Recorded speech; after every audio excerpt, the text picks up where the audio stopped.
Yeah. We've got Marquel in Augusta, Georgia, wants to tell us the story of his pre-existence. Are you there? Yes, I'm on. Yes, I'm ready. Excellent. I'm fine. What about y'all? Well, it's Easter, and we're stuck in the house avoiding the virus, but we managed to get a show up and running with two people I greatly admire, who I think might be keen to hear the story of your pre-existence, because I'm not fully sure I understand what you mean. Well, it's a blessing to be alive, but yes, a pre-existence is something that a lot of people, I'm pretty sure, that wouldn't understand because of it was never written in like any religion. And it's a story that I only can speak on. So nobody else has a pre-existence? No.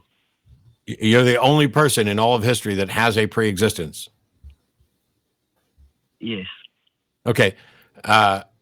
If you could just kind of tell us what it is and how you know that you're the only person in all of history that has a pre-existence, that would be cool. Okay.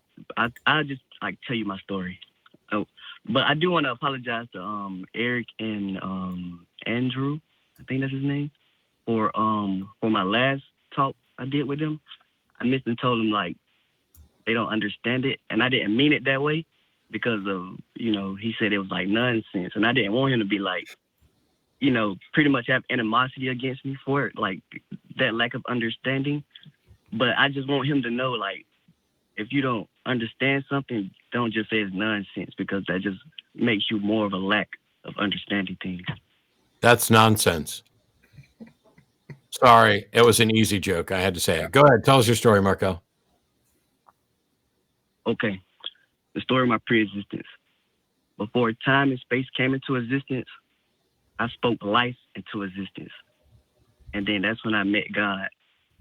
Me and God had a race to be God, but it was like he was more better. Like he knew everything, he could see everything.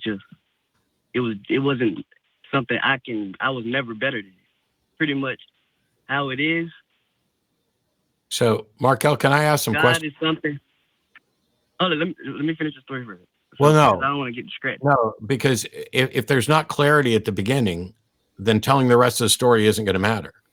So you're saying before time and space began, you spoke life into existence. Yes.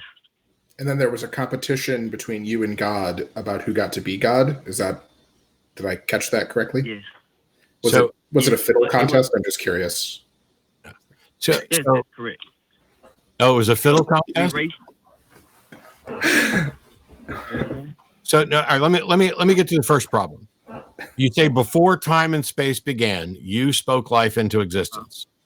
How could you do that if there wasn't time? Because speaking requires time. No, that's why I say I wanted to speak on it so I don't get distracted. Well, I don't care if you get distracted. If what you're going to say, it appears to be everybody, if you're going to make claims that you can't demonstrate and that fly in the face of logic and reason and understanding, then it would be right for someone to say, maybe not, I wouldn't say this is nonsense because it's not gobbledygook. I'm understanding the words you're saying. It's just that the situation you're describing is something for which I don't see any evidence and I don't see any way for it to be possible. How could something happen without time?